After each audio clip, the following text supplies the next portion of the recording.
Hi, and welcome to this week's episode of Sharp Shots Gaming Podcast. My name's Tyler, and this week I have Dave. Syrup, which is like syrup. Yes. And Phil.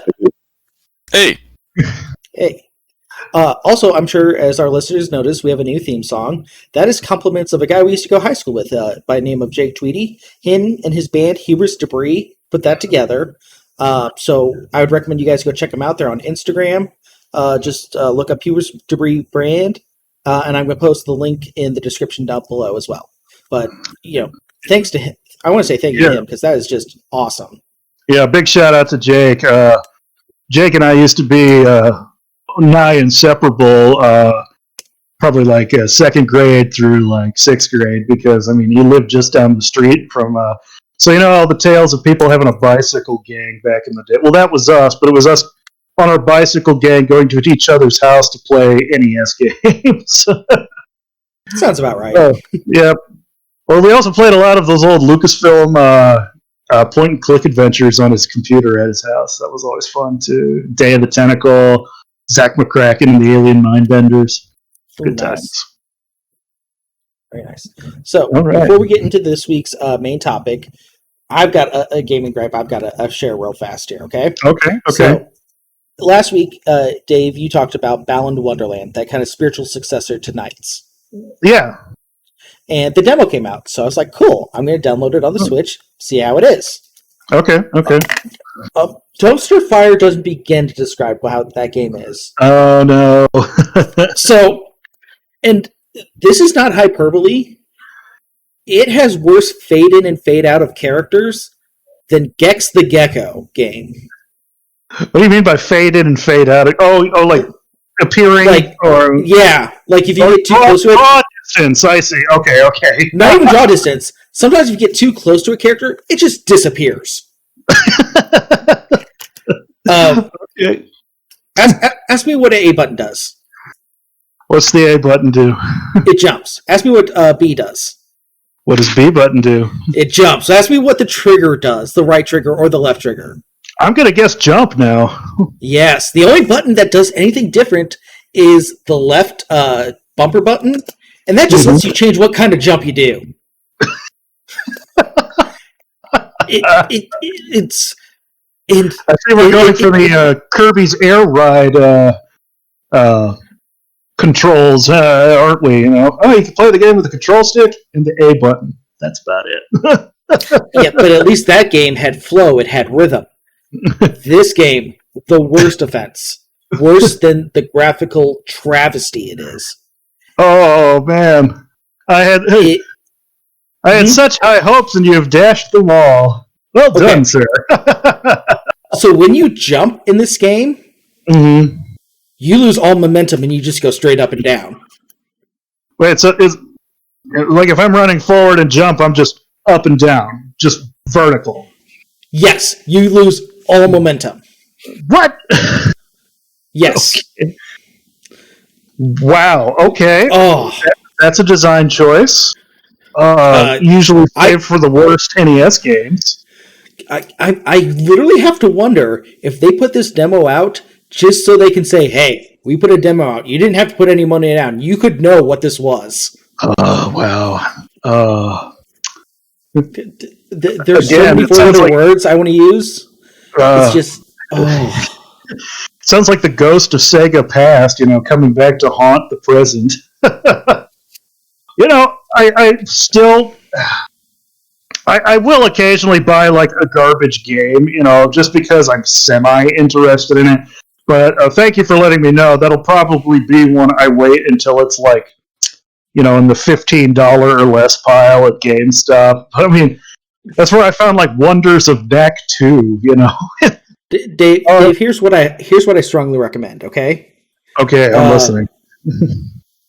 Have a bad night, okay? Where you just want to get blackout drunk. Oh, okay. Okay? Like that night like we used to do? Yeah. Bad video game night?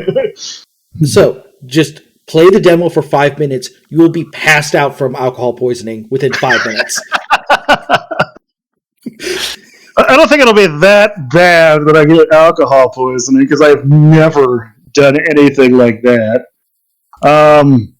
But okay, I will take that into consideration, and I will watch a demo. I was fascinated by the art style mostly because it is Nights into Dreams, and luckily I still have that. I can still play that. Maybe instead I will put my money towards finding a copy of Christmas Nights, which was like a kind of spin-off demo-y kind of thing special that they made or something. I need to research that a little more. All right. Yeah. I guess I got a little gripe. I know you've got, one more, don't you? Well, it's not a gripe, but something kind of cool. But go ahead with your gripe. Okay, my gripe, it's a small one. And I'm wondering if this is happening to, a lot of Best Buys or not. I haven't been to a Best Buy since over the summer when when I got my new phone, and even then I wasn't shopping for video games.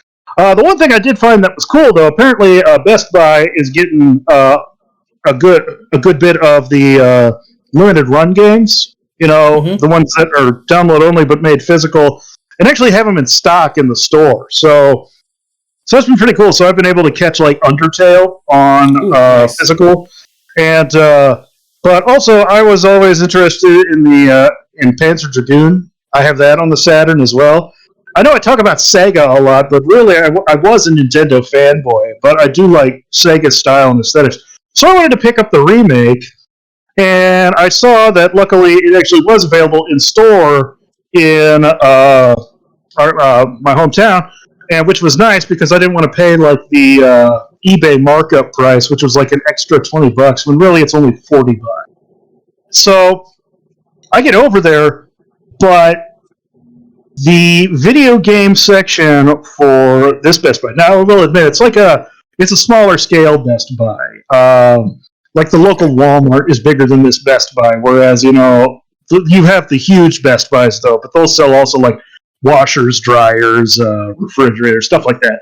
So this place now used to have probably, I would say, about 6 solid aisles dedicated to gaming, hardware, and video games, and now it is down to 2, and then 1 only for Blu-rays. And I was a bit aghast. Now, I get it, times are changing, and I guess I also got to consider kind of my location. We are a college town, so I can easily see why most of their store floor space is dedicated to tablets and laptops and TVs, and cell phones, of course. But it was just like a slap in the face, because I remember, this store used to have a dedicated section for gaming, a dedicated center floor space for DVDs and movies, and it even used to have a dedicated section for anime. Now I can even specifically remember like when the anime section was taken out, because like I was prowling on the internet and it just said Best Buys are losing their anime sections in select stores and all will be 50% off.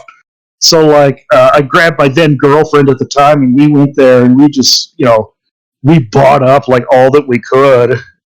And funnily enough, most of those anime series have outlasted that relationship by a wide margin. But that's just a funny little aside. But it's just, I remember that, stuff like that used to take up so much floor space. And now I'm very sad to see, though, because I'm a collector. I love having a physical. I like having a library. I can look at it. Like, if you can't tell, behind me, that's my DC graphic novel. Just my DC comics. I've got Independence and I've got Marvel over here. So, but just to see it go from like, I remember Best Buy stores, like you would walk in and there was a giant, like, almost like sculptural signboard. You'd walk in and it was Mario and Sonic the Hedgehog standing right next to each other. And that time is long gone. However, Target, did surprise me. I walked in and there is about a 1.5 foot tall Mario statue on a pole, giving like a woo pose, and I'm like, oh, I would steal that if I could so bad. Where would you put it? I'd have it coming out of my chimney in my house. That's what I would do, just on the top of the house. No, but I miss that so much. I'm just wondering, viewers, is your Best Buy like that, or is some of them still pretty good? I imagine in some states though, where dynamics are different. Maybe there is more of a focus on like Blu-rays and DVDs, because there are still pockets on like the United States where, I mean, you turn a corner and you're back in the 1950s, and I mean, even in Illinois, I know non-Illinoisans think that everything is Chicago. That is absolutely not the case. I mean, I am a half hour away from a town that literally is I'm expecting Wally and the Beaver to be walking down the street, because it's like the town square with all the mom and pop shops, and with the World War II memorial in the center next to the Vietnam War memorial on the other side. And maybe in towns like in areas that are maybe moderately a good mix between rural and urban, are your Best Buys better, would you say? Like we were chatting a little bit about this earlier, Tyler. You said yours is still pretty decent, right? Oh yeah, so we actually have a couple different Best Buys, and I can say all the ones I've been in around here have at least 4 or 5 aisles for video games. They have multiple lanes for Blu-rays and 4K discs still. They still have their anime section. Like it. Dang. Yeah. No, ours is pretty well loaded. But I do see. I mean, I do see as a collective, it's shrinking a little bit across stores. I have to wonder if it's the same thing happening to video games that happened to music, whereas digital downloads have increased. There's less and less need for the floor space for it. Yeah, that's kind of what I think too. And I think, Dave, the one by your locate or where you are, just in general, has always had a problem with selection. I've always felt like, because I know which one you frequent, and I've been there as well, and it's always been kind of lackluster in their selections. Yeah, I mean, it is definitely a smaller one. As I said, the local Walmart is bigger than it. The Deerbergs next to it is bigger than it. I mean, it's almost, if there was it's like almost a step between like those Best Buy mobile hotspots that they have in malls and an actual Best Buy. It's like the middle lane of it, but it just still surprised me so much when, just how quickly that dynamic has changed, because I honestly want to say when I was over there over the summer, it was still like, at least 4 or 5 aisles dedicated to that stuff. And maybe COVID has caused this. I don't know. More people are wanting digital devices where you can just download stuff as opposed to, having people handle discs and stuff like that. I mean, I don't know. I would have thought that like PlayStation 5 and Xbox Series X would have boosted, the physical presence in store, but really not as much as I see in like my local Walmart. I would say Walmart has more selection. So you see, that's kind of funny here. So recently, our Best Buy actually reorged their PlayStation section to have more of an aesthetic for the PS5 era. The white coloring and whatnot. And I think a lot of the stores were waiting until they're starting to get inventory back in for the PS5 and Xbox Series X. They didn't want to do it beforehand because they were selling them online because no one could keep them in stores. And that's still the case. And we'll talk about this another time, but there have been like the cases of people using bots to buy up all the stock and stuff like that. But that is a completely different topic. But maybe you're right. Maybe they are trying to finally get it. I still have not been to a store though and ever seen without seeing the sign that says these are only sold online. So they at least in my Targets and Best Buys, those signs have disappeared. And it just says they're out of stock. Okay. Maybe I'll get lucky one day. I don't get lucky often, but all I know is no whammies. Yeah. All I say is, as I've told these guys, as long as I can get it before Resident Evil 8 or buy when Resident Evil 8 comes out, because that's the first like next gen game that has gotten me going, yes, you have my attention, and not just for well-endowed vampire ladies that are 9 feet tall. something, yeah. No, but I loved Resident Evil 7, and I really want to see how Ethan Winter's story continues. 9 foot tall, flotation device equipped vampire ladies, that's just a bonus on top. Okay, Tyler, your next one. Okay, so I got to hand it to Amazon because Google just announced that they're ending their development of games for Stadia. They had an internal development. They stopped that. Okay. Amazon has come in and said, "Hey Google, you know how you messed up Stadia? Hold my beer." Because they have a phenomenal streaming service. It launched. First off, it's still in beta. You have to get an invite for it. It launched where it's playable on computers, laptops, tablets, my iPhone, Android, all through a web-based browser. So you don't have to download anything. And they did it the right way, where the base service for it, $5.99 a month, unlimited access to all the games. It's, and then what they're going to do on top of that is have channels. And so the first channel they have is the Ubisoft channel. $15 a month lets you play any Ubisoft game, day and date from launch. Wow. And so I was impressed by this because for those who can't really afford to buy multiple games throughout the year, it's not the new price of $70 a game. That's $140.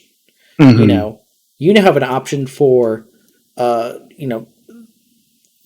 times 12 is like $720 or like $72 or something. Yeah. You can ladies and gentlemen, you went to college to be a math teacher. I had it's late. It's been a week. But I mean, there's some big games on there. Control is on there. Really? Okay. Sonic Mania. What was one of the other big ones? I'm blanking off the top of my head. Oh, they had Under Night and Birth, the Arc Systems fighting game. Oh, okay. I gotta say, they all ran very well. And they also are recognizing the limitations. They're not pushing for 4K right now. They're 1080p consistent frame rate. So that's one to keep an eye on if you're looking for a cheap entry into gaming, because every device can be a gaming device for it. What kind of frame rates are they pushing? Between 30 and 60. It matched the actual game's frame rate. Okay. That's cool. Yeah. That can actually be a lot better visually than going for straight 4K. Like 1080p at 60 frames looks a lot better. 100%. 100%. Yeah. I'm not sure about you guys, but whenever I have an option for performance or visuals for a game, I go performance every time. Like Monster Hunter World on my Xbox, One X, not Series X. Naming convention's stupid, but I always switch that to performance mode, so it's only 1080p, not the 4K, but it's a solid 60 frames a second. Nice. Yeah. And it is glorious. Yeah, we splurged on a TV this past fall, and it made me a believer because a lot of the stuff, because we never upgraded. We bought a 4K TV with it can do 60 frames, but we never upgraded our Netflix to 4K. We just did just the base Netflix, and this TV also has HDR. So like 1080p at 60 frames with HDR, you'll see a completely different screen, even if you just switch just to 4K. Like that HDR and that 60 frames makes a huge difference in the quality. 100% agree.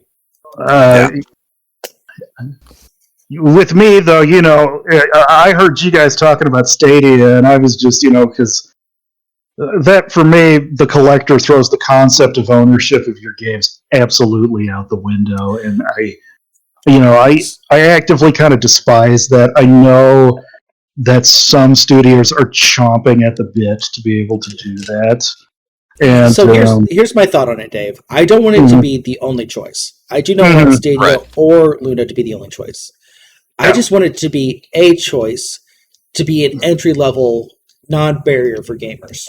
And I get that, I really do. But again, I bring up the fact that we've had games just completely disappear due to basically lawyer shenanigans. I mean, we are Scott only Pilgrim. now exactly. That's what I was going to bring up, and I haven't pre-ordered it yet, but that's going to get a limited run release. So I plan on picking that up, hopefully as physical, because even then, if it goes away, I can at least plug in and play like the vanilla version. And that's in one case though where I know piracy is a bad word in the gaming industry, but we now have this kind of gray area. I feel that we have abandoned titles. Like there are some arcade games that have just upped and vanished like farts in the wind because the companies don't produce them anymore and they've never ported them to anything else. So like if you've ever played the Alien vs. Predator Capcom arcade beat 'em up, that game is bonkers. I mean, you could play as 3 different versions of the Predator and 2 original characters that Capcom designed themselves. But that game was never ported to anything else. There was talk of like this really stupid looking Capcom arcade stick set. It was literally the Capcom logo with arcade sticks and buttons.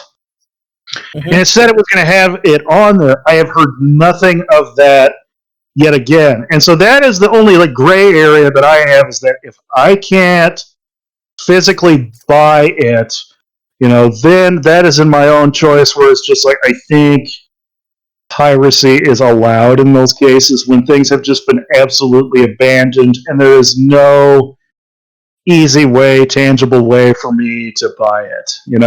So like I have a Super Retrocade actually, and it had a bunch of arcade games pre-installed on it, but it has a slot in the back for an SD card. And literally all you had to do was, you didn't even have to download MAME or hack the thing. If you had the game on the SD card and just, plugged it in, boom. So I've got games that is just like have disappeared. So like I have the Alien vs. Predator game, Cadillacs and Dinosaurs, franchises that, tried in the 90s to, basically be the next Ninja Turtles and failed spectacularly. So I have the arcade Captain Bucky O'Hare game, So, and that's a lot of fun, and I would gladly delete those if I can ever, like, download them, But that just hasn't been the case because, these companies don't care, or it's, tied up in so much red tape that they never, can. Yep. Fair enough. All right. Phil, you got any gripes for the week? No, I don't think so. I had a week myself, so I didn't have much. I got you. I didn't spend a whole lot of time looking some stuff up. Yep. Been there, done that. Luckily, my week was okay, but we'll see. It's always we'll see about next week. Okay, so is it main topic time there, Dungeon Master? Main topic o'clock, yes. Okay. So this week's topic was hidden gems, games that you feel were amazing that just got lost in the sands of time. So, all right. Phil, do you want to go first with one of yours? Sure. So as we were talking earlier, one that came to mind. This is actually a game my brother introduced me to. It's a very short, very quick play, and it's like if I remember correctly, it's been a minute since I played it myself. I think it was a third-person shooter. It's called Spec Ops: The Line. And oh, yeah. The premise of this is essentially you play a squad of 3 going into, I think, Dubai. You're trying to do a rescue mission and find out what happened to a squad that was there before you. And no spoilers, something happens and you end up hurting some innocent people, and it ends up traumatizing the squad as a whole. And the entire game is just this 4 or 5 hour long downward mental spiral that these people go through. Descent and into they end up Madness. yes, and it's done very well, and they they end up becoming more aggressive towards each other. They become more violent in general. They just kind of snap a little bit, and the point of the game is kind of to shine a light on the gamer and make them think like, well, what do you like about violence? And it's just it hits a certain way when you play it. It makes you think for a second, and it's something that always stuck with me. And like I said, it's very short, very quick. You know, you can probably beat it in an afternoon, a long afternoon, but it's just really well put together, and there's a lot of nuance to it if you're paying attention. So that was one that I've always, because I had never heard about it until it was recommended to me by my brother, and he had got me. I picked it up on Steam on a sale, and I played it. You know, one day, just had nothing else going on, and I finished it the same day, and I was like, it was pretty crazy. It was very interesting, but pretty crazy in how they did it and how it was executed. So I guess my question is, how did they do, like, you know, the descent into kind of madness thing? Like, it just the things your character, you know, decides to do. Is it more like a BioShock kind of twist in the story kind of thing, or is it like Eternal Darkness where, you know, you start seeing weird stuff as you go along? A little bit of Eternal Darkness, not weird, but like you do start to see things that don't quite happen, if I remember correctly, and you start to become more morally questionable. Like when you first went in there, they were very professional, they were very articulate people, special forces going into this area, and then they all of a sudden are willing to do things that they wouldn't normally do. They start fighting with each other. They start getting more aggressive, and apparently one of the cues as to whether or not something was real or not was whether it was if the screen fades to black or if the screen fades to white in certain points of the game. And if you're paying attention to when that happens, it is an indicator as to whether or not it's real. Okay, so there's the possibility these guys are possibly hallucinating at times. Yeah. Okay. So to kind of clarify that, is it like a situation where they think they've come up against enemy troops and are killing them, and they're just civilians, but they don't see it that way? Maybe. Okay. Might have to play it and find out. Spoilers. But maybe, yeah. I gotcha. It sounds like, you know, you're slowly. I guess, is it just one character, or do you play as members of the squad? You play as one character, but there are two other members that are with you that follow you through the through the mission, essentially. Okay. And to kind of give another example of what just becoming more violent, there's one point in the game where you end up taking over a helicopter that has a minigun on the side of it, and your character is just completely filled with bloodlust and screaming like, "I'm going to keep killing as much as I can." Throughout this entire segment of the mission, and that's where it kind of shines a light on you of like, well, you were excited when you were doing that, weren't you? Like, you appreciate violence. Right. It's just like you enjoy doing this a little too much, like if you were that energetic about this one segment. So sounds a little bit like there's some the trope of the unreliable narrator in there too, if it's got hallucinations in there as well. So right. Yeah, that's cool. No, yeah. Yeah, I've heard good things about that game. Yeah, it's and like I said, not a lot of people know about it. At least not that I've seen. I'd never seen much hype on it, and it's probably because it was just a really quick campaign. It was, like I said, 5 hours, and there's no online capability. That was my question. I take it there's like no multiplayer, so no. And there's a small amount of replayability, I think, because I think you can make certain decisions differently, and you can get different endings. And I think that's part of where the whole fade to black versus fade to white thing comes into play. Interesting. I just find it cool that actually this game chose to do an actual military style game that had a good plot and wasn't just totally focused on the multiplayer. Because don't get me wrong, I understand that the Call of Duties and stuff are popular, but I have never heard anybody just say, the plot for Call of Duty, was, truly something spectacular. It's just all multiplayer mode, 360 no scope, Yeah. That's kind of ironic. I felt like Call of Duty, at least the very, very early Call of Duty, back when it was a World War II shooter, Yeah. was more about the campaigns than it was about the multiplayer. And granted, I think multiplayer just kind of grew, but Call of Duty was a series that built up from another series called Medal of Honor. And like members of that development team went off and they did Call of Duty. And Medal of Honor actually is a fun trivia fact that I always share is that Medal of Honor was actually created by Steven Spielberg back in the late 90s. And Really? that development team broke off, or at least parts of it went off, and they did the very first World War II Call of Duty. And then after Call of Duty 5 came out is when they did Modern Warfare, and then they've had like 15 of them now. So, but that's a fun little tidbit. And they've like gone to the future too now, like haven't they? Yeah. They did Infinite War, Infinity War, or something like that? You're asking the wrong dude. So there was Advanced Warfare and Infinite Warfare.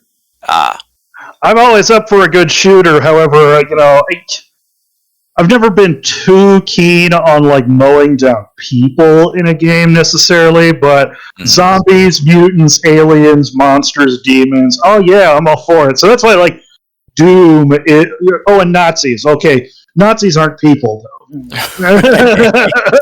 So I'm okay with Wolfenstein, and even then, it's just like, here's a giant mechanical cat that's trying to eat you. Okay, cool. But that's one of the chief reasons why I've never gotten into it. I never found the attraction to war. And I get that some people are like, I go to the flea markets looking for games, but there's always like the guys that are selling like all of the classic soldier memorabilia and stuff, and it's just like, I get it, but I don't at the same time. I really don't. I mean, I get that you like to collect that stuff, but I don't get why you like to glorify it. But, that's me. I mean, that's just me, ladies and gentlemen.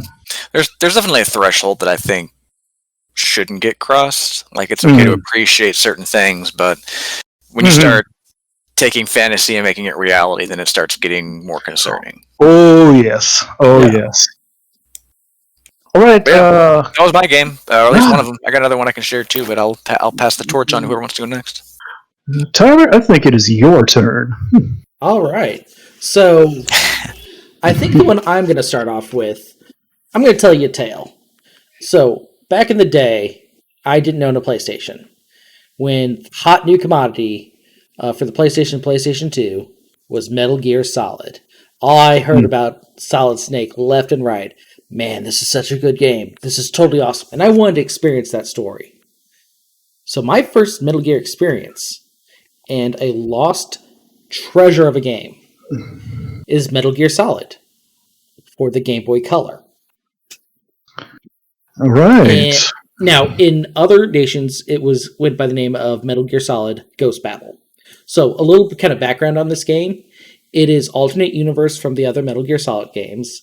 It takes place roughly about 7 years after Metal Gear 2 Solid Snake. The NES game. Or, yeah, well... No. Well, it was on a lot of stuff. It's complicated. Yeah. I am just so impressed on what they were able to do on that little tiny console. Mm-hmm. You want to walk up against a wall, not to try to get an enemy to come towards you, it let you do that. If you want to hide under a box and get on a conveyor belt to try to get to the right area, you had multiple boxes, because if you're a box from this one area, you're not supposed to be in this other area, so it would draw attention to you. Yeah, it was surprisingly detailed, great story, and I love the final boss fight, because you're trying to defeat the new Metal Gear that's coming out. But unlike the other Metal Gear games where you're like, oh, rocket launcher, mm-hmm.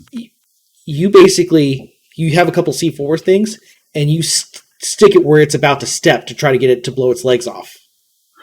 Interesting. Yeah. Now, that's really cool. It reminds me a little bit, again, the rabid Nintendo fanboy here. I was also into all of Nintendo's companies that they had dealings or partial ownership of the time. It sounds like an even better version of what Perfect Dark for the Game Boy was trying to be. Like, I never played that one. it failed spectacularly, but it sounds like what it wanted to be. Yeah. Mm-hmm. Now, one thing. Now you said it's an alternate universe kind of thing, but I thought I remember reading. Is it an alternate retelling of the events of the first Metal Gear Solid? No. Really? Oh, okay. No, and where did I read the reason? Because it goes by the name Metal Gear Solid. That's a kind of common misconception. But no, this doesn't. I wanted to say I read that in Nintendo Power or something dumb, but back in the day in the internet and still today, you can read complete garbage and it be said it was the truth. This one, it actually took place at Outer Heaven, where Metal Gear 2 took place. Oh, okay. Someone else had taken over it. A giant conspiracy theory about CIA involvement with terrorists there. Completely different bosses. It was its own individual thing. And it really was kind of a spiritual successor to Metal Gear 2. But instead of going screen by screen where you'd have the one screen go to the next one, this had the parallaxing where it would follow you, so you'd have these huge open maps for each area. Oh, nice. But they also appreciated that this was a mobile game, so they broke the game up into levels. I believe there's 13 in total. Okay. And for replayability, they scored you on the levels based on how fast, how lethal. I got you. And it had all the you had your tranquilizer, you had your silencer, or you could neck choke them. It had all these little touches on the little tiny Game Boy Color screen. Wow, it's crazy. And it was just a treasure and ahead of its time. I imagine it only got better on a Game Boy Advance SP screen. Oh yeah, with that lighting. No, that sounds really cool. It sounds like something I will have to track down. Actually, I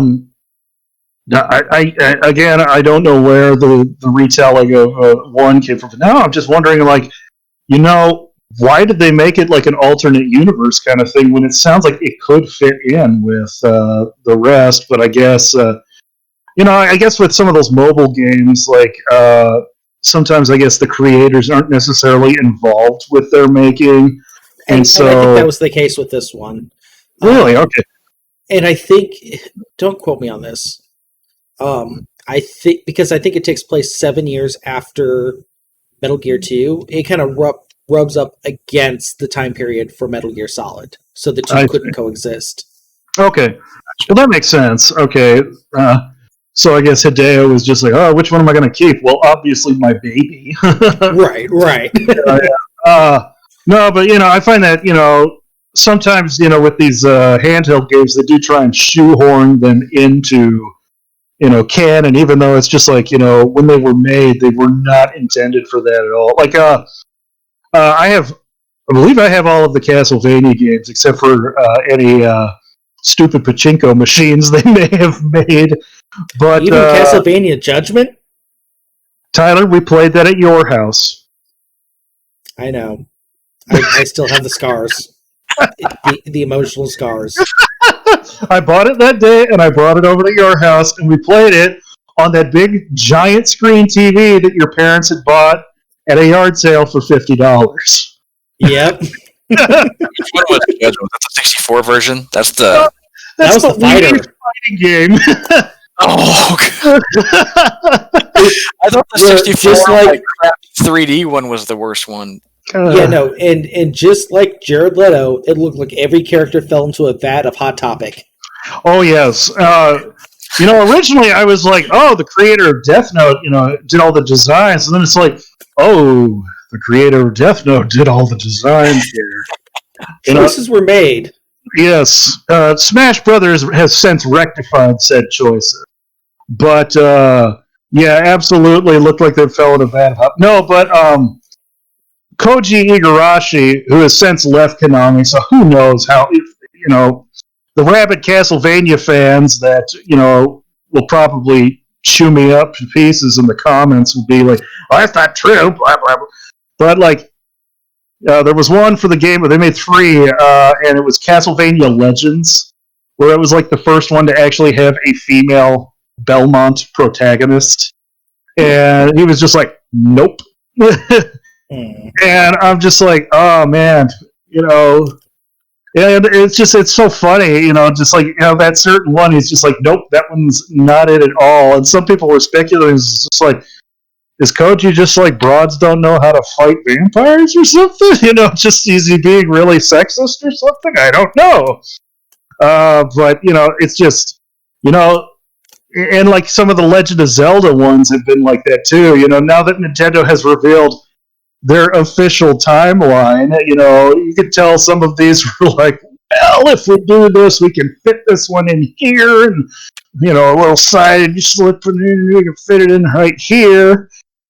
Oh, but only if the hero died in Ocarina of Time. Well, then we can fit this one over here. It's a mess. Get the lube. We need to fit this one in. It's Astro Glide. Gotta fit a Porsche into a doghouse. Where are we putting seasons and ages? Oh, no. Oh. It was fun, but I played them stupidly both at the same time as opposed to playing one and then playing the other and putting all the codes into it. So it was just kind of like, why do I want to do this? And so I was too excited. All right. Anything else about Ghost Babel? That was the big thing is, like I said, surprisingly complex, yet accessible for a Game Boy Color game. And yeah, they even had... Sorry, go ahead. No, I'm just surprised that they were able to do all this stuff on a Game Boy Color cartridge, and then even also, like, the Game Boy's only got 2 buttons, you know?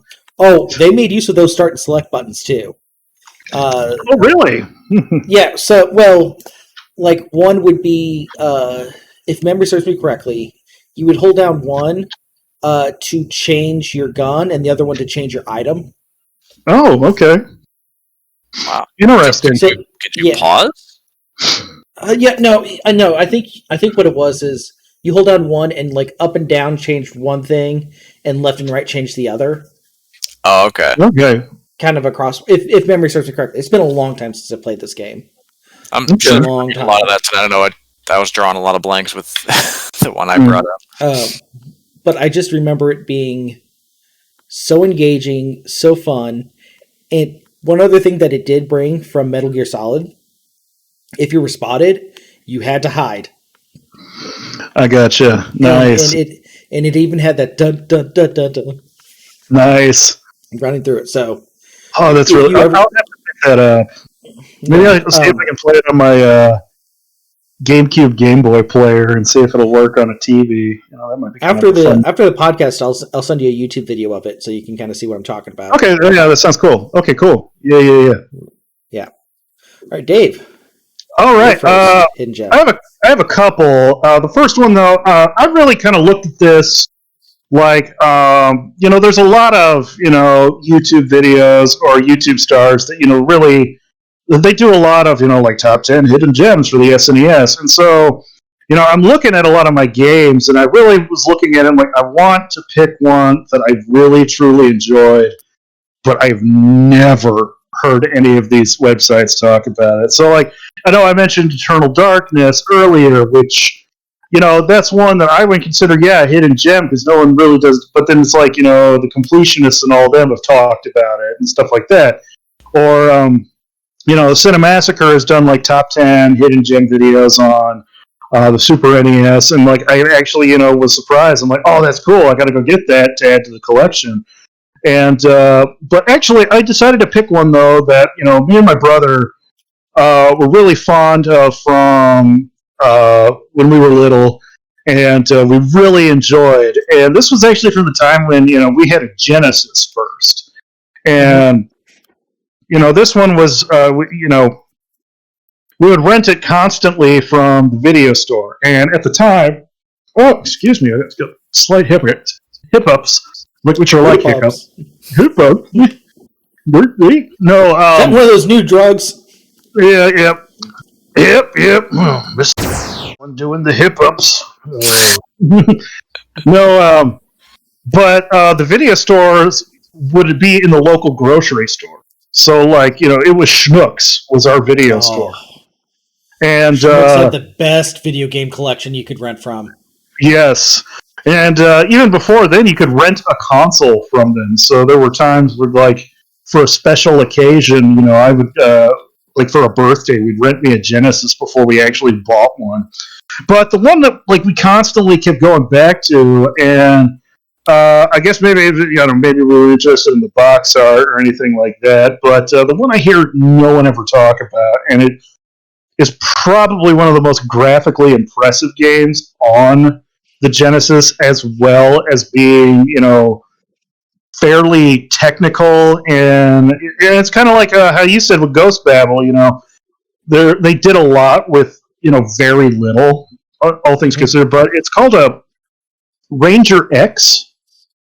Yeah, and I never hear anybody talk about this. It's called X Ranza in Japan. But you are, the Ranger X. This is actually like a mobile suit, like a mech suit. All right, so you're a dude in this. But you literally, it allows you to do a lot of things. Like, you can literally, you push up to fly, but you have like a temperature gauge. So if you overheat the jet boosters, you've got to land to get those to, cool down. You could get special weapons. You started with, your regular blaster. And what was cool, though, is to kind of keep a bit more of a technical challenge with it. The C button shot your regular blaster to the right. A shot made you turn around and shoot to the left. All right, so you kind of normally you're just going left to right, but there were times where you needed to turn around, and so literally you had like a turnaround button, so you weren't just like stuck. And then the B button would fire your special weapon. Now you started off with a flamethrower, which was decent, and then you also had plasma like grenades that it kind of acted like the holy water in Castlevania. It hits the ground and then a little bit. But there was a hidden weapon in each level that you could find and then get to use. But what was also cool, you had an ammo system for that special weapon, but it could be refilled with bright light in the game.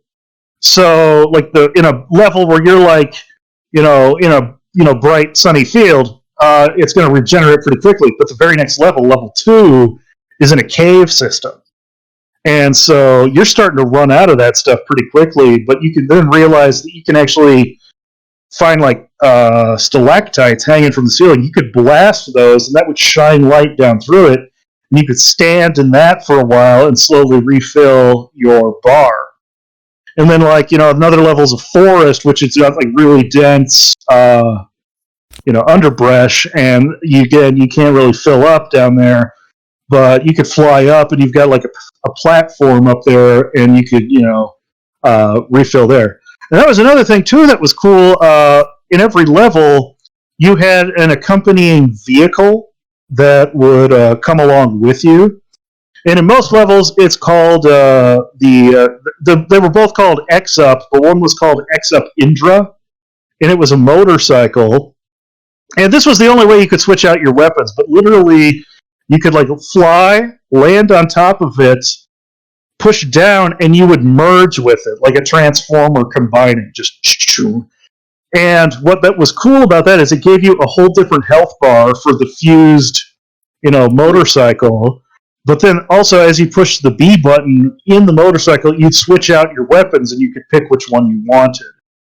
And then, you push up, you unseparate, you go back to your regular health bar, and, you could continue. But what was also cool, like, you could combine with this cycle, and it was nice that because it had, like, auto-targeting for the regular blaster. So if you're like in like a smaller space that's a bit enclosed, you could merge with that guy, and he would, if you're bottlenecked, he would start automatically, like sputtering out, shots to hit them as they came close. And then there was the other one that was the flying one, and that one was next to useless. But basically, as I said, it was the platform that would follow you in like the jungle level. You could fly up, land on it, and recharge for a bit before going back down. And It was a really well done game. Graphics were amazing. I remember the soundtrack being pretty darn good as well. And, it was also hard. It was not an easy game. And it was even then, if you played it on easy and you beat it, it gave you one of those not real endings. Mm. Like, next time try it on normal mode and you might get the real ending. And I don't think I ever could beat it, but I think my brother Doug was able to do it once. Yeah. Yep. Nice. Did anybody ever play like I think it was RoboCop on the Super Nintendo? I think it was like the first RoboCop game that ever came out for Super Nintendo. Speaking of hard games, I remember RoboCop versus Terminator for the Super Nintendo. Was that it? maybe it was that. Maybe it was RoboCop versus Terminator. I remember the game being so infuriating because I could not get past the first jump. Like in the very first level, you would fight like two bad guys, and then there was this one little you had to jump over. You had to jump over this little gap, and I could never make it. I could never get past it. And I think I accidentally successfully leapt over it once, and then almost immediately died at the next spot. I remember getting so frustrated.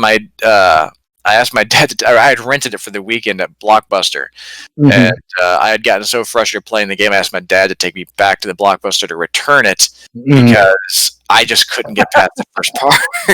And the guy, my dad had to talk to the guy. He's like, "Listen, my son could not play this. Is there anything we can do to just exchange it?" And the guy was like, "Yeah, we'll do it once." And that's all you guys could do. Oh, wow. I remember never wanting to pick that game up again because of that. And I tried for a good hour or two before I was just like, I can't. How do I even get past this? Sounds like the jump from the original NES Ninja Turtles that everybody always talks about online. Yeah.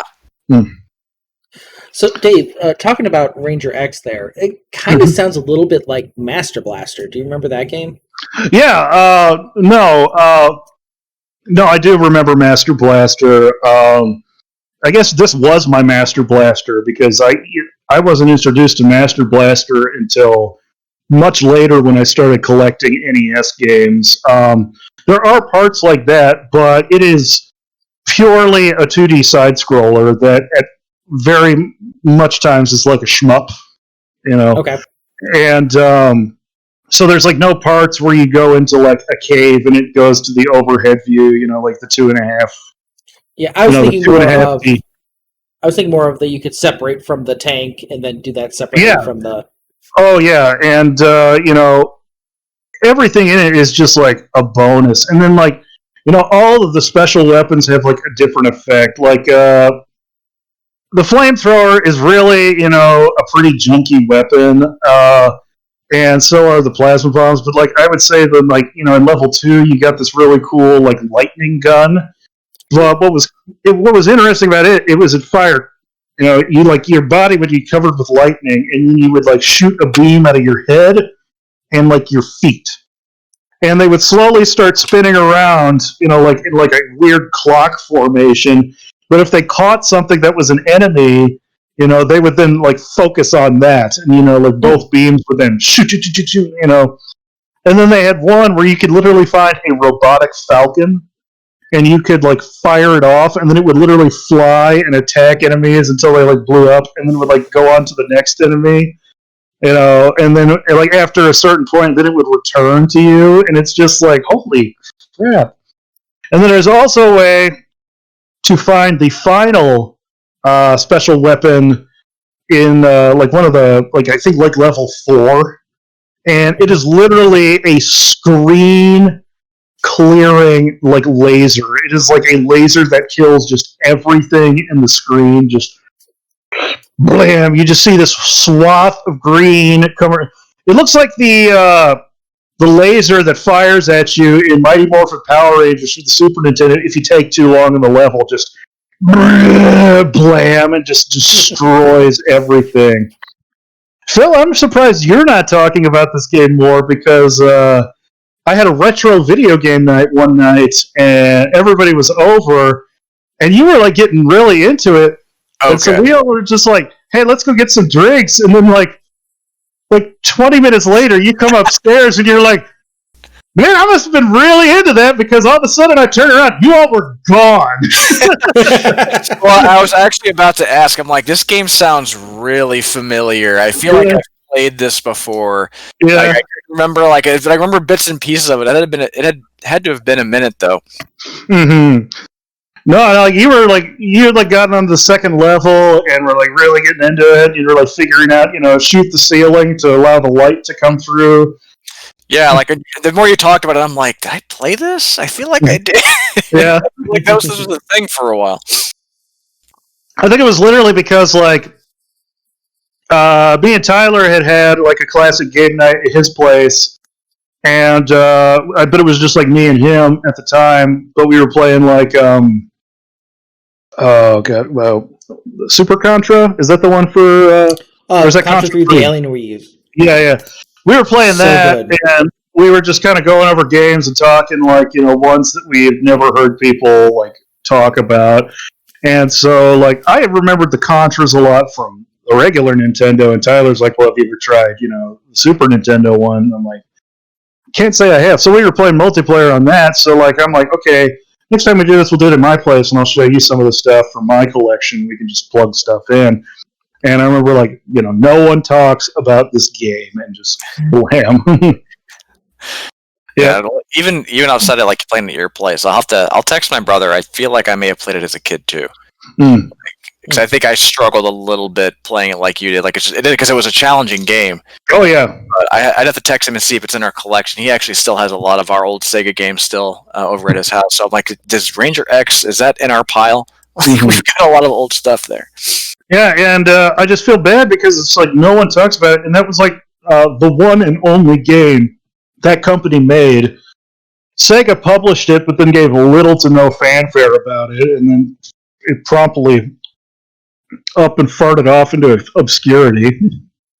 But no, that's it's got some of the best graphics on the Genesis, and it was at the time, even magazines were talking about it, wow, this pushed the Genesis color palette to places we never thought it could go. And it's just, and I still you ever just wake up in the morning and your brain is firing on some weird cylinder, just some weird part of your brain, and you're just where is that?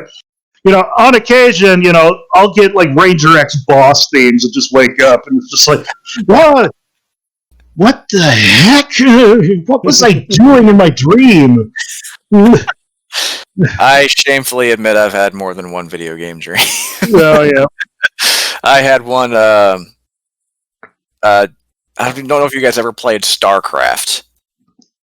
Doug played StarCraft a lot. Yeah. So in the original StarCraft expansion, Brood War, the trailer and actually the introduction for the whole game was a guy who was walking through these trenches while they're trying to basically defend this little area away from the Zerg coming in, and they're getting invaded basically. And there's this whole segment of him turning and shooting the Zerg, and he's going back and forth, and some guy comes up, it's real cool, shoots his grenade launcher and kills one of the other Zerg and saves the guy, and there's just this whole sequence of him walking through these trenches, and I dreamt that I was there one night.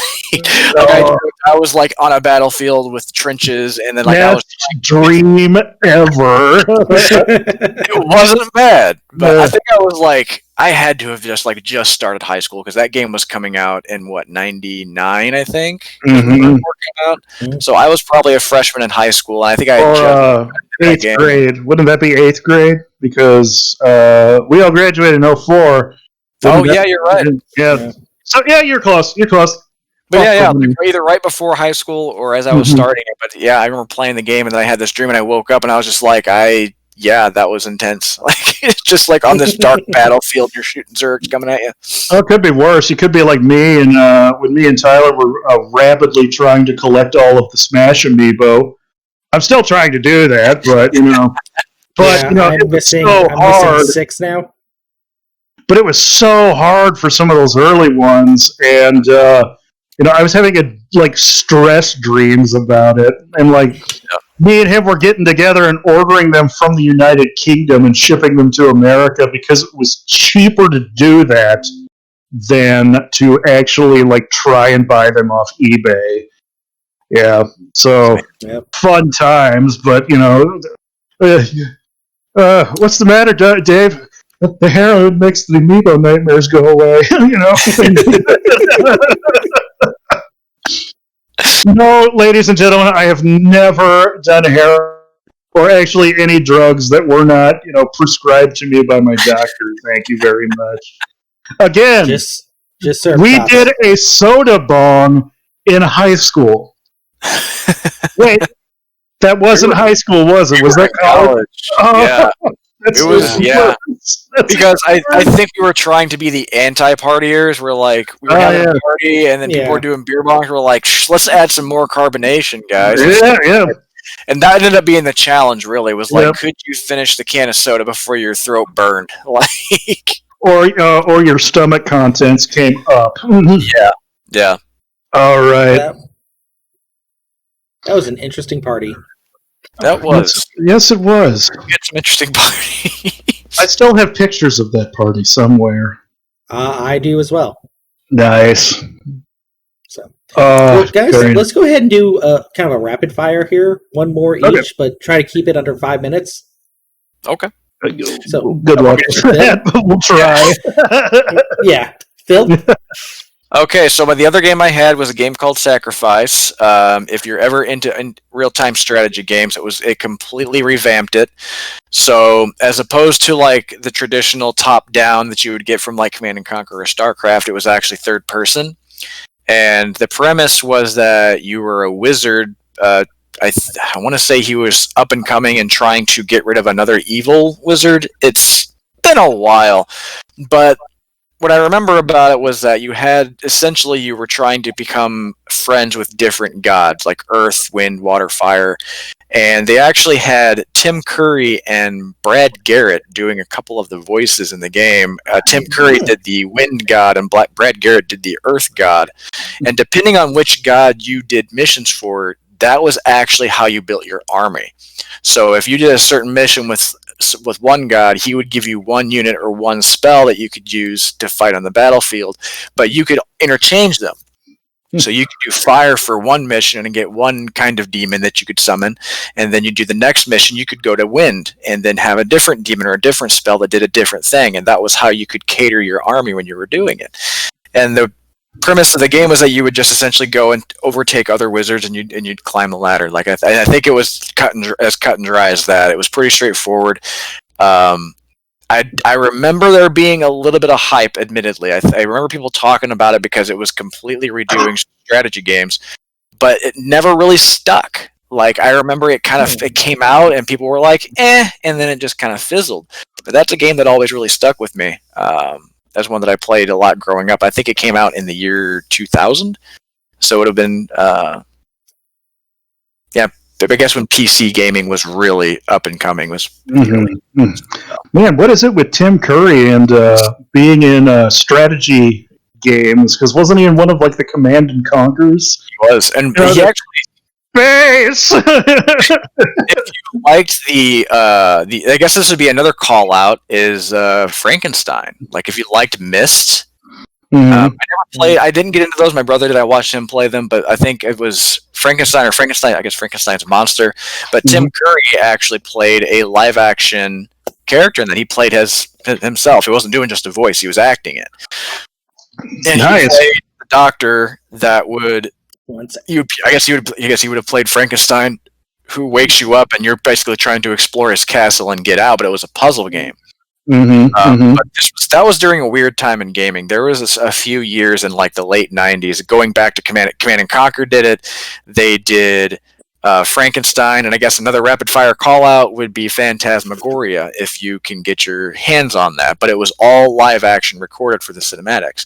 But Phantasmagoria was a horror game that you played. Is that the one with Jeff Goldblum in it? Ooh, I don't know. Good question. There is one where Jeff Goldblum is in one of those kind of games. It was on Outside Xbox. I can't remember the title of it. I'm actually going to look that up. I don't know. So, real fast, you mentioned Myst, and it just reminded me of something. This is probably... I knew you went to go grab that. The book? Yes, I remember you had the book. You had, like, the Myst Bible. Oh, my God. So wait, is Yeah. that just all the puzzle solutions? No, this is the prequel to Myst. Oh, so Mhm. like the actual book. Yeah. It's called Myst: The Book of Artris or Atris. And there was a second one that I don't think I have anymore. That was the Book of Dani, D''Ni, if memory serves me correctly. Phenomenal books if you ever get a chance. Great kind of fantasy, alternate reality type books. I'm not mocking him, ladies and gentlemen. It's just I knew that he had that. Whereas, meanwhile, I can't say any crap against him because I have all of the Resident Evil chapter books over in this direction right here. Go our geekdom. Yep. Okay, what's your rapid fire, Tyler? All right, so actually doing research on this one, I had a question for you, Dave. Yeah, Are you okay. familiar with an anime or a manga called Area 88? No, not that one. Okay, because this is what this game is based off of. It's a game called UN Squadron. Okay. UN Squadron is a side-scrolling plane shooter. Kind of think like your R-Types, only it's not alien-based, not space-based. It's fighter jets. Oh, okay. But it's added so many unique mechanics to it that made it really stand out. Mhm. So the first mechanic is you get to choose your pilot. Some pilots have better shields. Some pilots have more health. Some are more well balanced. It's just kind of different options there. And then when you do the missions, the more enemies you kill, the more money you make. So just surviving isn't enough. You want to make more money so you can buy better planes. The different planes will have different health adjustments, will let you purchase different specialty weapons. There was about 16 different weapons you could buy. Cluster bombs. There was one I call the Rainmaker, where you just shoot this one missile into the sky, it just kills everything. But it is super expensive, and you can only buy one at a time. Okay. But that was part of the game as well, too, is deciding how are you going to invest your money and making sure you kill as much stuff. And any weapons you don't use, any ammunition you don't use of those, you get money back for that can go towards your next mission. And then the missions were on a map, kind of a grid base, kind of think like I don't know, really good parallel, but after each mission, like the tanks and the ships would move, so you could go to what missions that you thought were easier that would allow you to get more money, but they would get to a point where if something got too close, you would have to do that mission. So sometimes you would, kind of plot it out. All right, I'm going to do these easy missions to have enough money so I can have a really heavy-duty plane for when I need to do this mission when it comes close to the home base. Interesting. It sounds like the map sounds like kind of like an overhead like strategy kind of game map, but then like battle was actually a level. Exactly. What system was this for? Super Nintendo. Wow. Oh, that's really cool. No, the anime does not sound familiar, but that doesn't surprise me. There's a bajillion. Yeah. Yeah, it's like it's like trying to take a small drink from the ocean. Yeah. But if you're ever looking for a really fun time for an afternoon, this is, think of it like the thinking man's R-Type, where just playing is enough. You have to actually plan out how you're going to play. Interesting. No, that sounds really cool. I will definitely have to look that one up. Oh. No, I was just surprised there was a Super Nintendo. We've been kind of surprising a lot of people. Oh, you can do this in this game. What game is it? Sega Genesis. Yeah. They got pretty, what's the word? Creative? And creative and resourceful with like what they could do with those systems. There was some pretty advanced stuff on Super Nintendo where I remember just being dumbfounded. Even now, I'm dumbfounded by the stuff they were able of accomplishing with it. I mean, that really, it kind of sums it up. Sometimes having limitations on a console forces innovation for you to think outside the box and create something truly special.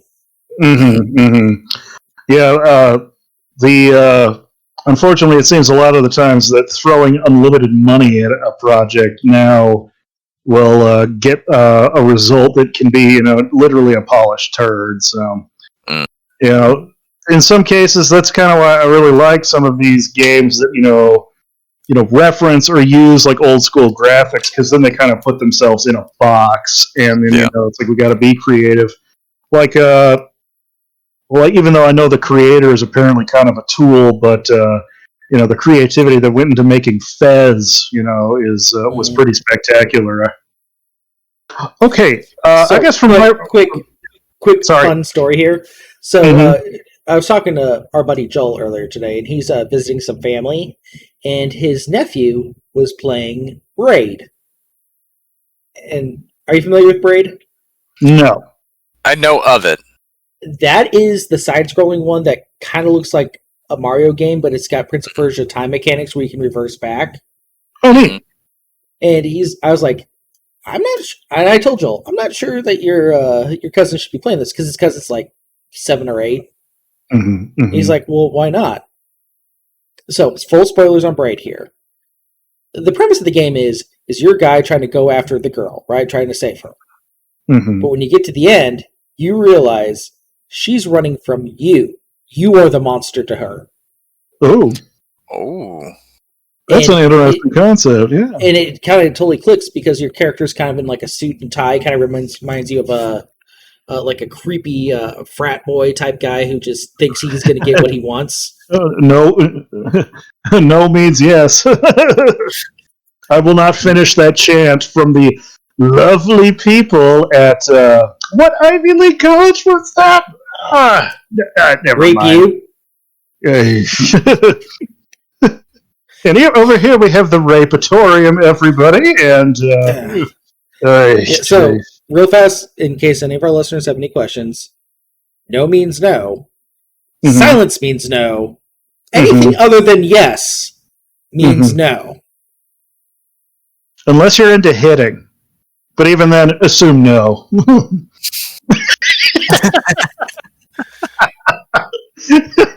Okay. Oh, that was totally worth the look on Tyler's face.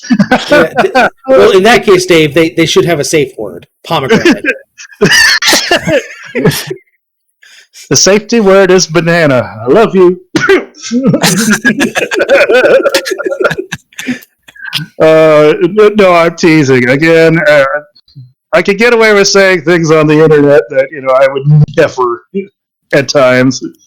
Nope. Okay, is it my turn? My turn, okay? Yes. Okay, cool.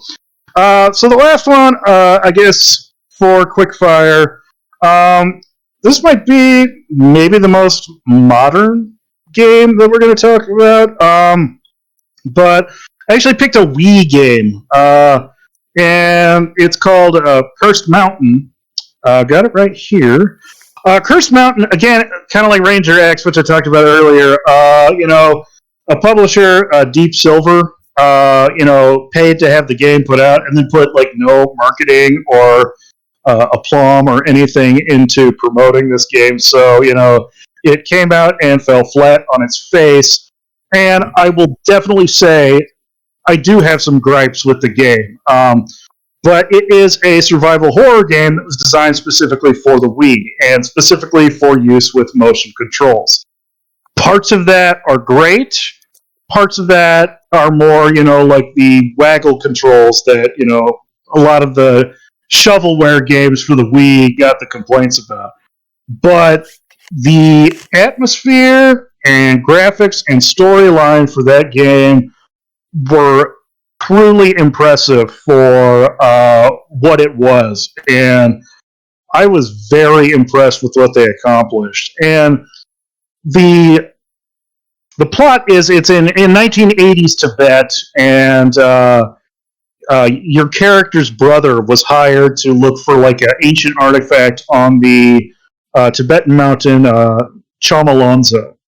And apparently, like, the natives around the village were just like, well, there's a ritual you have to go through before you are allowed to go up the mountain, or else, the spirits will grow restless or whatnot. And apparently, well, he doesn't do that, or messes it up completely. And so you or his brother have now decided that, who's also an experienced mountain climber, you're going to come, find him and bring him back dead or alive. But you're going to find your brother on Chom Alonzo. And, you are actually trying to go through with what the natives have asked of you. But as you start exploring, you realize nobody is around. Like something has happened. And so, like, these Tibetan villages are empty, except for maybe the rare, like, monk, the creepy monk who gives you clues and stuff like that. And now ghosts are starting to, get angry and attack, as well as some other, like, creatures from Tibetan folklore. Like, you start later in the game seeing the Garuda, which is kind of like a crow kind of like demon thing. And apparently, with your brother messing up this tradition of doing this, ritual to ascend the mountain, he like released souls from like I guess Buddhist limbo, or the Tibetan Buddhism, their version of limbo, and now they're wreaking havoc on the mountain and attacking anyone who tries to ascend it. And on the one hand, you also have like this they're using like the kind of Silent Hill fog mechanic because it's a snowy mountain. So, everything is constantly in a snowfall or being windswept. And then suddenly, you have these ghosts that are, slowly popping in and out of reality. And that are some of the mechanics that are pretty good because you are given like Tibetan relics, which you put on your climbing axe to form like kind of like like a staff or something, and you can use these to kind of channel your spiritual energy. Basically, it acts as like the different versions of gun barrels. So your spirit energy, now I have the spirit energy shotgun blast, things like that. And that's cool. That acts like that's why some people like the Resident Evil 4 for Wii the best, because it actually had really nice, controls for shooting, because, you have a little reticle that pops up and blam, aim, blam. And that was nice. That worked pretty good. The problem is that, like, instead of killing the ghost, because it's dead, you have to banish it. And so when you do enough damage, a small little game appears where you got to do quick swipes with the Wii remote to banish the ghost. And some of those, like, did not want to register at all. There was, like, even a specific one I remember dreading because it was kind of like a random generator which one you would get. And I just like, oh, God, I hope it's not that one again, because it's like some of them you had to do, like, motion with the nunchuck, and doing that was never fun. But there were also, like, really cool parts, though, where, like, you're in a cave-in and, the entrance is closed away. And, finally you get on the radio to your buddy in the game, and he starts talking back to you, only it's coming through the Wii remote speaker. And so you've got to literally, like, put that up to your ear and control it with the nunchuck, and you are listening to him give you instructions on how to get out of the cave. Literally with one hand next to your ear and the other one's controlling. And that was really cool. And the atmosphere and story was just great. I mean, I could see, a couple complaints here and there, but, the fact that it just disappeared is what, really gets me. I would figure more people would talk about it, but no, I never hear anyone talk about it. It's never on, like, hidden gem for horror lists or anything like that. It's just, it's one of those, I do consider it a hidden gem, but, like, a really, truly hidden gem. I mean, sure, it's got its rough edges, but, any game, if you nitpick it hard enough, is going to have some. But, just, and I was excited to play it because, like, I'm interested in culture and stuff like that. And I'm like, well, Tibetan's really one I don't know a whole lot about, and it's just so interesting. So, Right. Sometimes a good story can really make it worth it. Like, like if it's done well, who cares if it's got those imperfections? Yeah, sometimes, like, I will continue playing a game, even if, like, the gameplay can be pretty shallow, but if it's got, like, a compelling enough story, that can be what keeps me going. Like, did you guys ever play Asura's Wrath? Mm-mm. That is a game that really wanted to be an anime series because it is mostly cutscenes and there's some beat 'em up action. But again, it's just like, okay, this gameplay is hot garbage, but I have to see what happens next.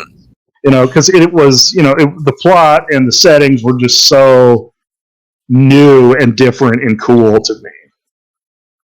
That's kind of granted, the gameplay is not by any means in this garbage, but I'm kind of noticing that with Persona 5. Something you watch, and I'm really just kind of caught into like, okay, what is all this evil crap going on right now? Mm-hmm. Again, gameplay is not bad at all. I'm actually loving the gameplay. It's just like there's a lot of dialogue, and when I get to it, what I'm really hooked on too with the gameplay is the dungeon crawling, of just this notion of like, there's this palace you have to explore, and you can go in and you can find these save points, recharge your characters, and then if you need to leave, you leave and you come back. You got a week to finish the mission. Like, oh yeah. Going back to your point about just like the intrigue of the story, just like, okay, I want to see what's happening here. Mm-hmm. Yep. Well, guys, I think this concludes another successful episode of Shots Gaming Podcast. Any last thoughts, musings before we clock out for the night?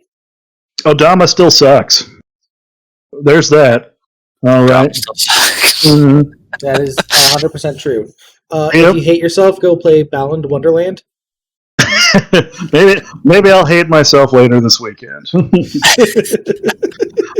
I still admit that I'm probably going to buy it at some point, but I'll probably be like how I bought Knack 2. Knack 2 was my free game out of 3, and it was in the pile of all these $15 or less, buy 3, get the 4th one free. And what was even funnier, the GameStop employee asked me, do you want to spend the money on the protection plan for Knack 2? And I'm like, oh my god, my copy of Knack 2 might not work. And we both laughed as hard as we could. This game is launching for $60. I'm not going to pay $60 for it.